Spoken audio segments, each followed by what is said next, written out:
देखिए, मैंने UP AP मुख्य परीक्षा के लिए भारतीय साक्ष्य अधिनियम के काफ़ी टॉपिक्स आप लोगों को दिए हैं और मैं रिक्वेस्ट करती हूँ कि आप लोग उन वीडियोस को देखें, उनको शेयर करें उस बच्चे तक जो कि यूपी एपी मुख्य परीक्षा दे रहा है, क्योंकि एविडेंस जो है 100 नंबर का आता है। भारतीय साक्ष्य अधिनियम जो है 100 नंबर का आता है और यहाँ पर यह मुख्य परीक्षा में अपने आप में बहुत अहम भूमिका भी निभाता है। आप लोग मुख्य परीक्षा दे रहे हैं, इस चीज़ को भली भांति समझिए होंगे कि अगर एक सब्जेक्ट अकेला 100 नंबर में आ रहा है तो वो बहुत अच्छी प्रीफ्रेंसी आप लोगों के लिए मिल जाती है। और मैंने 2022 का पूरा पेपर भी एनालिसिस कराया है। उससे पहले भी काफ़ी मैंने आपको ये भी देखिए, आपने जब ये वीडियो अगर मेरी देखी हो 2022 वाला पेपर जो मैंने कराया है, अगर नहीं देखी तो आप देखें यूट्यूब चैनल पर जाकर हमारे, वहाँ पर आप देखेंगे कि एक ही पेपर में घुमा फिरा के कुछ चीज़ों को बार बार अलग अलग रूप में आपका रिपीट किया गया है। जैसे तो प्रंजप्शन उपधारणा वाला प्रश्न काफ़ी तरीके से हमसे पूछा जाता है। दूसरा डाय डिक्लेरेशन, क्योंकि किसी भी प्रश्न को पूछने का एक तरीका नहीं है कि अगर इस साल आगे तो अगले साल नहीं आएगा, बिल्कुल आएगा। डाय डिक्लेरेशन 18 में भी था, 22 में भी था। ठीक है, अभी कि भैया 4-4 5-5 साल में छलांग लगा के पेपर आते, तो हमारे तो 22 वाले रिसेंटली हो गए भी जो गया था।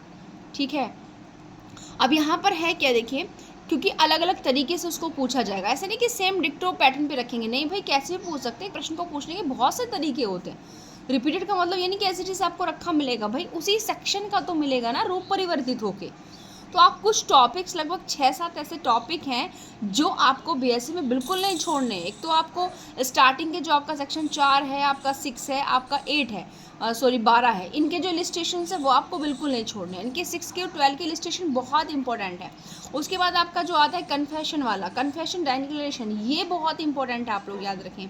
बीच में आपका जो पोर्शन आता है एम्बिग्यूटी वगैरह वाला आ गया, या आपका प्राइमरी सेकेंडरी एविडेंस वाला है, वो बहुत इंपॉर्टेंट है। उसके बाद आपका जो चैप्टर है यहाँ पर 9, देखिए चैप्टर जो 9 है ना, वो तो ये समझो कि उसमें से तो 2 प्रश्न आपको रखे मिलेंगे ही मिलेंगे। उसका जो आपका विशेषाधिकार संसूचना है वो बहुत वेरी वेरी मोस्ट इंपॉर्टेंट आता है।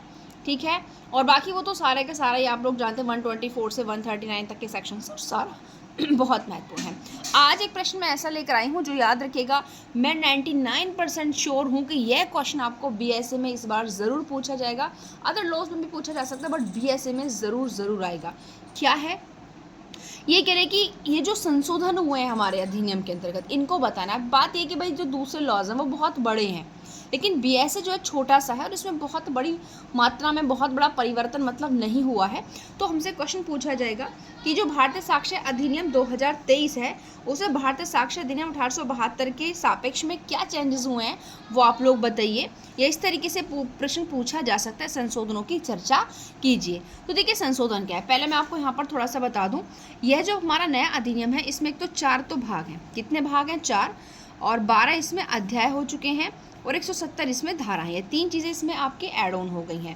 पहले इसमें सेक्शन 2 जो कि रिपील था, सेक्शन 3 में डेफिनेशन क्लोज था, तो अब आपका जो सेक्शन यहाँ पर डेफिनेशन क्लोज है वो सेक्शन 2 में आ चुका है।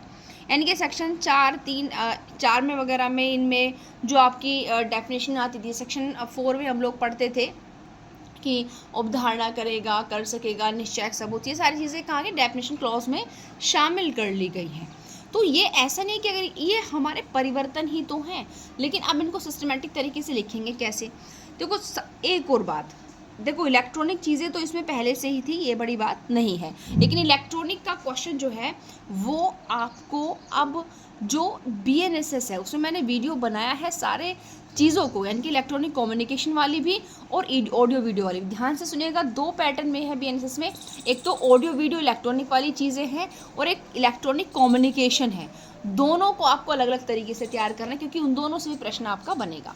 ठीक, अब यहाँ पर देखिए परिवर्तन में क्या है। सबसे पहले देखिए सेक्शन 61, और हाँ इसमें परिवर्तन थोड़े से, ये तो मैंने ये चीज़ें बताई हैं। देखो इसमें आपका लगभग जो परिवर्तन हुआ है, लगभग 23 धाराओं में चेंजेस हुए हैं, क्योंकि जहाँ जहाँ ब्रिटिश चीज़ें संबंधित थी वो सारी रिमूव कर दी गई हैं। अब आप देखते हैं, ठीक है, इसमें धाराएं नो कितनी जोड़ी गई हैं भाई, नई धाराएं इसमें केवल 2 जोड़ी गई हैं।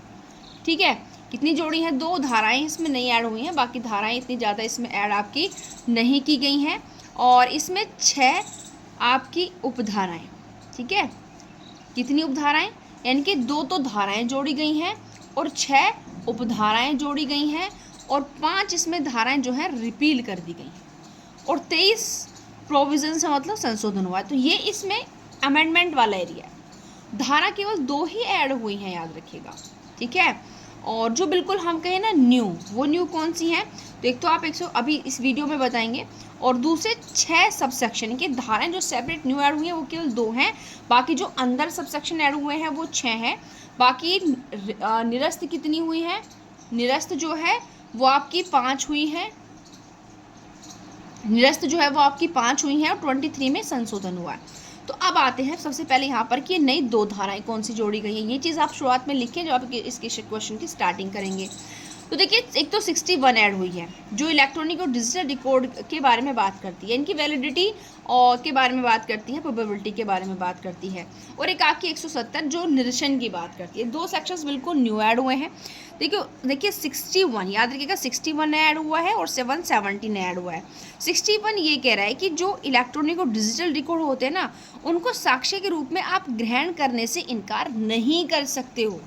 सेक्शन 61 ने इलेक्ट्रॉनिक और डिजिटल रिकॉर्ड जो किसी वाद या कार्यवाही में न्यायालय में प्रस्तुत किए जाते हैं उनकी प्रभावशीलता को बढ़ाया है, उनकी वैलिडिटी को बढ़ाया है।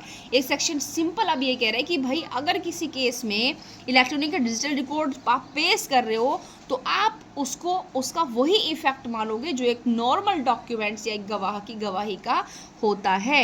आप इसकी ग्राह्यता से ना तो इनकार कर सकते हो ना इसकी प्रभावशीलता को कम कर सकते हो। तो ये सेक्शन इतना महत्वपूर्ण है। इस क्या कर दिया आपको, टिप्पणी में अलग से भी आ सकता है, याद रखिए जो टिप्पणियाँ आती हैं ना उनमें भी आ सकता है। तो क्या कर दिया इसने, इनकी प्रभावशीलता को इम्पोर्टेंट बना दिया है। आगे इसमें ये दूसरा है 63(4)C, क्योंकि यहाँ पर जो शेड्यूल पहले हमारी हटा दी गई थी भारतीय साक्ष्य अधिनियम 1872 वाले से, इसमें ऐड हो गई। इसमें ये कि अगर आप भाई कोई भी इलेक्ट्रॉनिक रिकॉर्ड दे रहे हो ना तो फिर आपको प्रमाण पत्र देना पड़ता है कि और ये 63, क्योंकि 63 में क्या इलेक्ट्रॉनिक रिकॉर्डों की ग्राह्यता, बहुत इंपॉर्टेंट सेक्शन याद रखिएगा वो भी। उसकी धारा 4 का जो खंड सी है ये कह रहा है कि जो इलेक्ट्रॉनिक डॉक्यूमेंट्स की बाबत द्वितीयक साक्ष्य के रूप में दिए गए प्रिंट आउट होने के सही होने के संबंध में आप क्या दोगे, एफिडेविट देना पड़ेगा। और उसका प्रारूप कहाँ है, शेड्यूल में दिया हुआ है, ठीक है। 170 के निरीक्षण और व्यावृत्तियों की बात करता है। तो ये तो है जो सेक्शन ऐड हुए हैं, समझ गए ना। ये क्या है, ये वो है जो सेक्शन ऐड हुए हैं। अब आगे और कुछ प्रावधान जिनमें संशोधन हुआ है। देखिए जो हमारा डॉक्यूमेंट्स है, ठीक है, 2D में हमारा दस्तावेज है, 21D में डॉक्यूमेंट है। अब डॉक्यूमेंट यानी कि जिसको हिंदी में हम सिंपल इसको लेख भी कहते हैं, क्वेश्चन आया भी लेख क्या होता है, प्राथमिक द्वितीयक साक्ष्य कैसे सिद्ध किए जाएंगे, उस तरीके से इलेक्ट्रॉनिक एवं डिजिटल रिकॉर्ड को भी दस्तावेज के रूप में परिभाषित किया गया है। यानी कि अब डॉक्यूमेंट्स के साथ हम केवल क्या पढ़ते थे, कोई भी ऐसा पदार्थ जिस पर शब्दों अंकों वगैरह के द्वारा आपको शामिल कर दो वो, लेकिन अब यहाँ पर डॉक्यूमेंट्स में इलेक्ट्रॉनिक और डिजिटल जो रिकॉर्ड है ना वो भी डॉक्यूमेंट की कैटेगरी में शामिल होंगे। उसके बाद आती है एविडेंस की, यानी कि साक्ष्य की परिभाषा। 2E में जो दिए भाई साक्ष्य अधिनियम है तो साक्ष्य की परिभाषा आएगी। तो ये क्या कह रहा है कि अब तक किसी मामले में जो इम्पोर्टेंट तथ्य होते थे घटना से संबंधित, उनकी साक्षी न्यायालय के समक्ष जाकर गवाही देता था। लेकिन अब क्या है, अब इसमें इलेक्ट्रॉनिक रूप में जो किए गए कथन हैं वो भी शामिल किए जाएंगे। तो दस्तावेज में और मौखिक साक्ष्य दोनों में परिवर्तन हुआ है, इनके साक्ष्य में और दस्तावेज दोनों में संशोधन हुआ है। दस्तावेज में अब इलेक्ट्रॉनिक और डिजिटल रिकॉर्ड को भी शामिल किया गया है, और एविडेंस में अब इलेक्ट्रॉनिक रूप से कहे गए स्टेटमेंट को भी शामिल किया गया है। उसके बाद हमारा परिवर्तन आता है सेक्शन 22 में। 22 में अब आपका देखिए प्रपीड़न शब्द को नया ऐड कर लिया गया है, पहले नहीं था लेकिन अब इसको ऐड किया गया सेक्शन 22 के अंदर, कि अगर कोई भी जो व्यक्ति है अभियुक्त है उसे उत्प्रेरणा धमकी या वचन था पहले, अब क्या प्रपीड़न के द्वारा कोई कन्फेशन करा रहा है और वो भी कोई प्राधिकारवान अथॉरिटी, तो वो क्या है इररिलेवेंट मानी जाएगी। तो क्या जोड़ा गया है, प्रपीड़न शब्द जोड़ा गया है। फिर हमारा सेक्शन 24 वेरी वेरी इंपॉर्टेंट है और 356 से भी बिलोंग करता है, BNSS से अगर हम यहाँ पर बात करें, ठीक है। अब इससे प्रॉब्लम भी बनने के बहुत चांसेस हैं।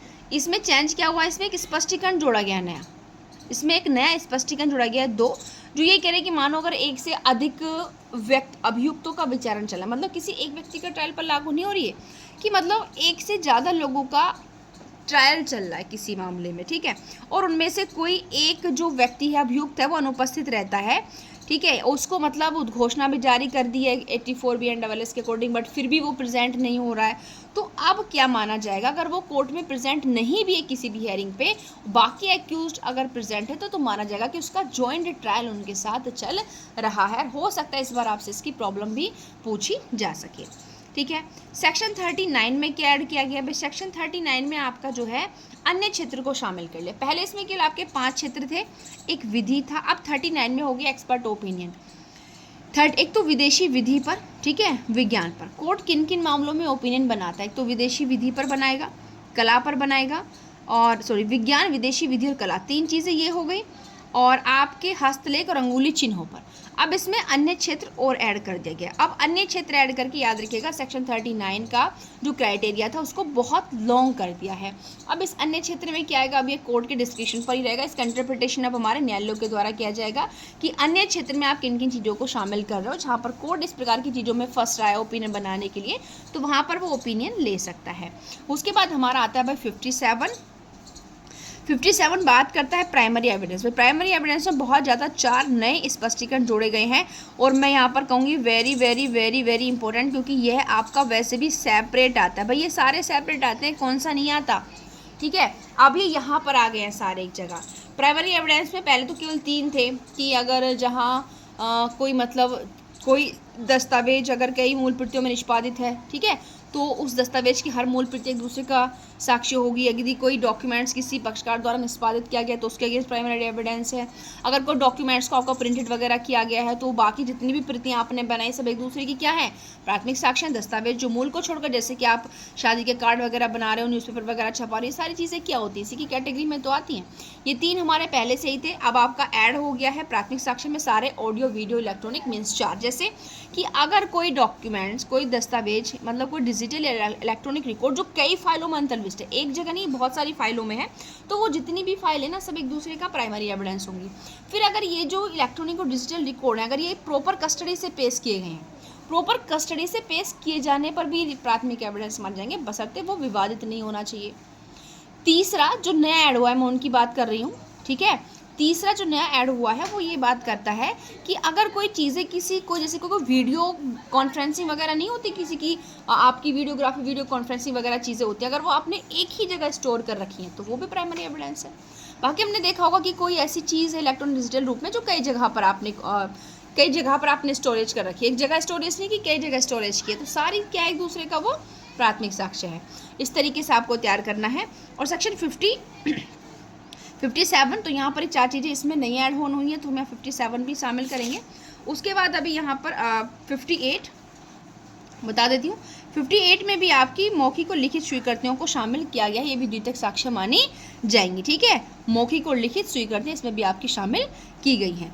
तो इस तरीके से ऐसा नहीं है कि ये देखिए मोटे मोटे परिवर्तन जो मोस्ट इंपॉर्टेंट थे वो मैंने आपको यहाँ पर बता दिए हैं, और बहुत ही मोस्ट इम्पोर्टेंट है। आप चाहें तो इसको पूरा का पूरा आपको सिंपल दिख रहा है, आप इसको लिख भी सकते हैं, ठीक है, आप इसको लिख भी सकते हैं। देखिएगा हर चीज़ बहुत महत्वपूर्ण तरीके से तैयार की गई है, क्या जोड़ा गया है, क्या चीज़ें हैं, सब कुछ मैंने यहाँ पर इस वीडियो में आपको बता दी। सेक्शन 58 और आप इसमें इंक्लूड कर लेना, क्योंकि इसमें आपका लिखित और मौखिक स्वीकृतियों को भी, ठीक है,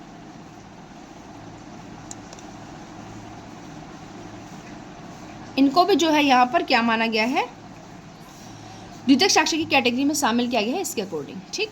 तो ये वीडियो क्वेश्चन आपका कंप्लीट हो चुका है, तो प्लीज़ रिक्वेस्ट है कि आप इस वीडियो को ज़्यादा से ज़्यादा शेयर करें ताकि जो क्वेश्चन है हर बच्चे तक पहुँचे, ठीक है, ताकि वो क्या कर सके, अपनी परीक्षा को एक नया आयाम दे सके। तो आज के लिए इतना ही, मिलते हैं नेक्स्ट वीडियो में। Thank you.